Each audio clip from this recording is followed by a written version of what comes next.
বেরোলো দুগ্গা দুগ্গা করে। এবার আমি আমার কাজে হাত দিই। আপাতত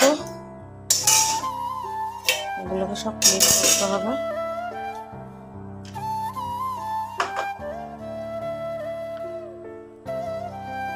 বাসনগুলো গোছাতে হবে, সব কাজ পড়ে আছে। ওরা বেরোলেই আমি কাজে হাত দিই। তো চলো, সমস্ত কাজ পড়ে আছে, কাঁচা হাত ধোয়া সব পড়ে আছে, কিচ্ছু করিনি। চলো এক এক করে সারতে থাকি, ক্লিন করে নিয়ে তারপর তোমাদের সামনে আসবো। সবাইকে good morning, have a nice day. Good morning, good morning. নীলিমার হ্যাপি ফ্যামিলিতে তোমাদের সবাইকে স্বাগত জানাই।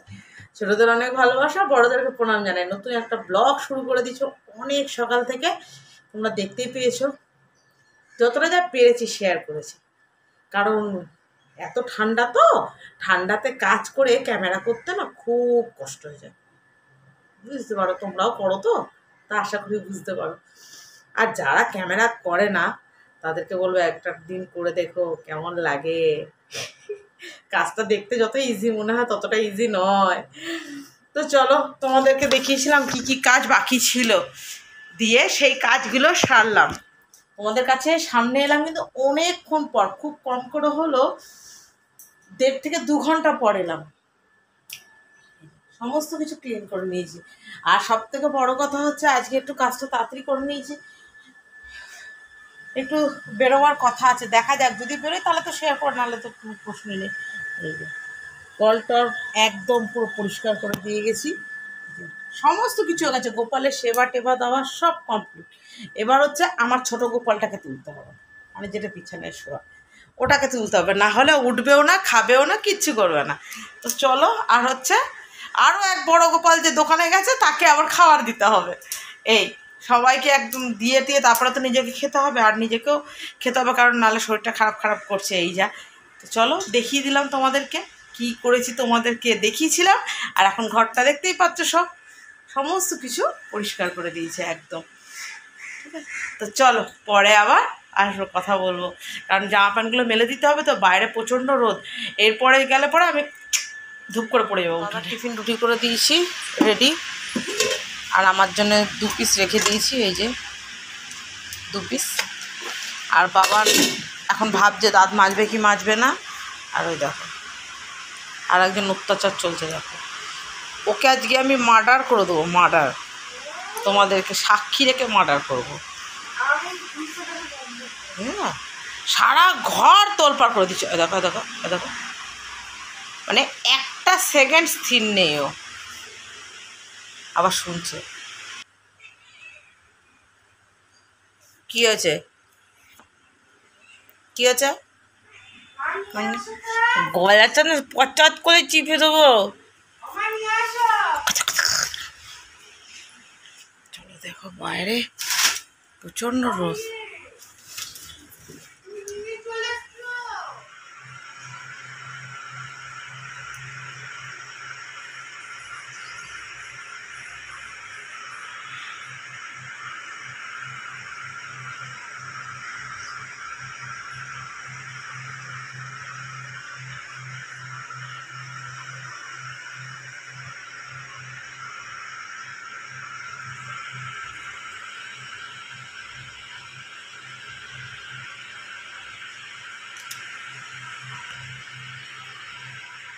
ঘুরিতে বাজে এখন 12:30। Good afternoon all my to family, সবাইকে জানাই। তো চলো আজকে নীলিমাদি বাড়ি শেষমেশ রান্না হলো, ভাত বসিয়ে দিয়েছি, ভাতটা লাস্টে বসালাম আজকে। হ্যাঁ, তো আর তোমাদের সাথে শেয়ার করবো যে সে পারিনি, ঠাকুর ঘরটা সব ক্লিন করা হয়ে গেছে। আর এই বাবানের জন্যে আমার আজকে বাবানকে পড়তে বসিয়েছি, আজকে আমার এত লেট ওর জন্যে আজকে, জানো তো। তো চলো আজকে নীলিমাদি বাড়ি লাঞ্চে মেনু দেখে নিই। এটা তো সকালে দেখেছিলি, ডোডোকে করে দিয়েছিলাম মটর ডাল দিয়ে কুমড়ো শাক। আচ্ছা, আমাদের বাবান দিদির জন্য হলো টমেটোমের ডাল। বাবান দিদি এই যে শাক খাবেন না, আর হচ্ছে এই যে ওই মাছের ডিমের বড়ার তরকারি খাবেন না। এগুলোকে আবার গরম করলাম, নাহলে ভোর 4টের রান্না তো সব ফ্যান আউটে বসে থাকে, ফ্রিজে রাখলেও থাকতে চায় না, নাড়াঘাটা পড়ে। তো এইটা তো সকালেও দেখিয়েছিলাম, ডোডোকে করে দিয়েছিলাম এই মাছের ডিমের বড়া আর কুমড়ো শাক দিয়ে মটর ডাল দিয়ে। পরে আমি যেটা করলাম, উচ্ছে ভাজা, বাবানের জন্য টমেটোমের ডাল, আর হচ্ছে এই যে আলু বেগুন দিয়ে মাছের ঝোল, ব্যাস আর কিচ্ছু করিনি। এবার যদি ও মানে বেশি জ্বালায় আমাকে, আমি ঠিক করে রেখেছি ওর বাবাকে বলবো ওকে নিয়ে হোটেলে চলে যেতে। ঠিক বুদ্ধি না বলো? ও ভীষণ জ্বালাচ্ছে আমাকে এই গরমে, ভীষণ। শুধু বলছে কথায় কথা এখন কী পেয়েছে জানো, ডিম দাও। ওর ডিমে অ্যালার্জি, ওকে ডাক্তার টোটাল বারণ করেছে ডিম খেতে। ও এখন একটাই সুযোগ পেয়েছে, ডিম দাও, আমি ডিম দাও, আমি ভাত খেয়ে নিচ্ছি, বুঝেছো? আমি বাড়ি ছাড়া হব, বিভাগী হব আমি ওর জ্বালায়। পড়তে বসিয়েছি, একদিকে পড়াচ্ছি একদিকে রান্না করছি, এছাড়া তো সময় হবে না। এই আবার তোমাদের সাথে বিকেলে কথা বলবো, তার আগে আর আজকে আমার সময় হবে না। তো চলো পরে আবার আসবো, সেই বিকেলে, তার আগে হবে না। লাঞ্চের মেনু শেয়ার করে দিয়েছি মোটামুটি। ঝড়েতে তো এই ক্ষতি হয়েছে আমার, ঝড় যা দিল, ঠিক আছে, পুরো প্লাস্টিক সব ছিঁড়ে গেছে।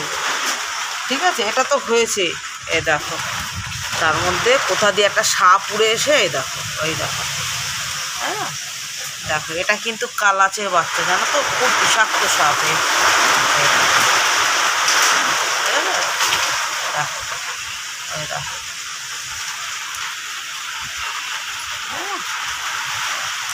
কি বিষাক্ত এখানে, বলি না, খুব সাপ এই জায়গাটাতে। কোথায় গেল এই রাতের অন্ধকার, আমি কি ভিজবো বলো? ওইখানে ঘুরতি মেরে বসে আছে।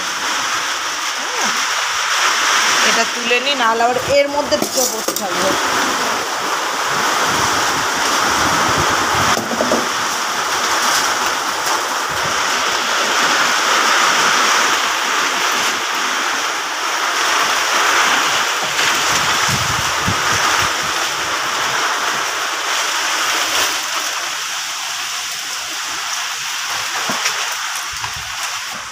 সামনের দিকটাতে ঘর দৌড়ে আটকে রেখেছি তো, গুমোট লাগছে গরম।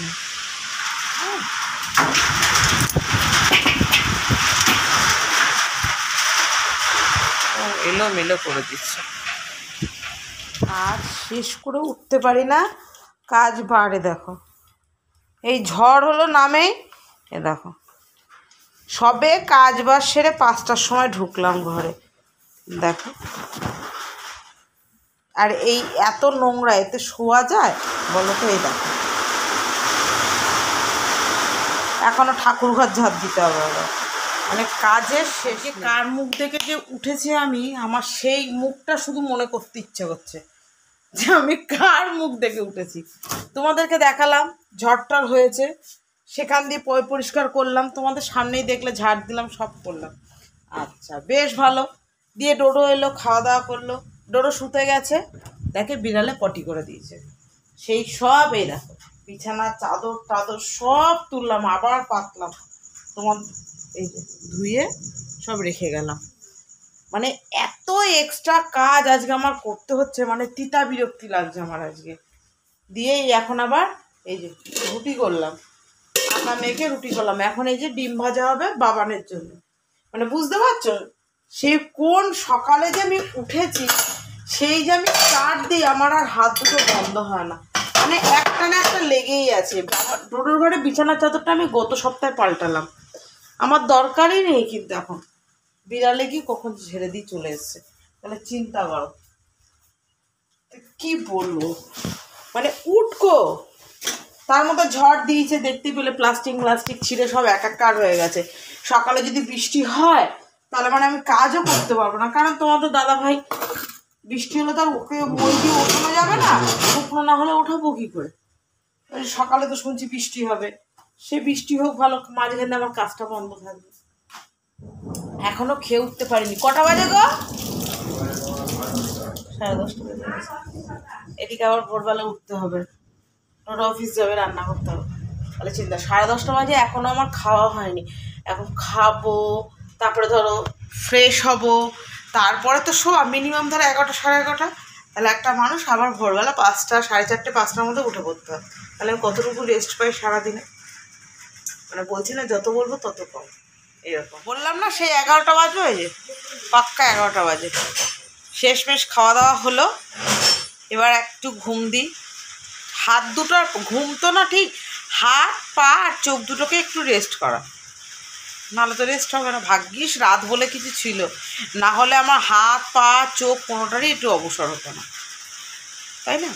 তো চলো, আজকে তো আমার ওই সাপ, ঝড়, বিড়ালের পটি সব নিয়ে হলো দিনটা।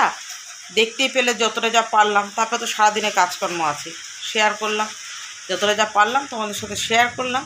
তো আজকের মতো আসি, টাটা, bye bye, good night, sweet dreams, love you all. সবাই ভালো থেকো, সুস্থ থেকো, আর মাথা ঠান্ডা করে সংসার করো। আমি করছি, তোমরাও করো। তোমরা বলো তো, আমাকে দেখে জোশ পাও আর এত ধৈর্য কোথা দিয়ে পাও? সংসার করতে গেলে খুব দরকারি একটা জিনিস, সেটা হচ্ছে ধৈর্য। ধৈর্য না রাখলে তুমি কোনো কিছুতেই করতে পারবে না। সব কিছুর মূলে তোমাকে ধৈর্য রাখতেই হবে, নাহলে তুমি কতটা মানুষকে বাদ দেবে। চলো, আজকের মতো আসি, টাটা, বাই বাই, গুড নাইট।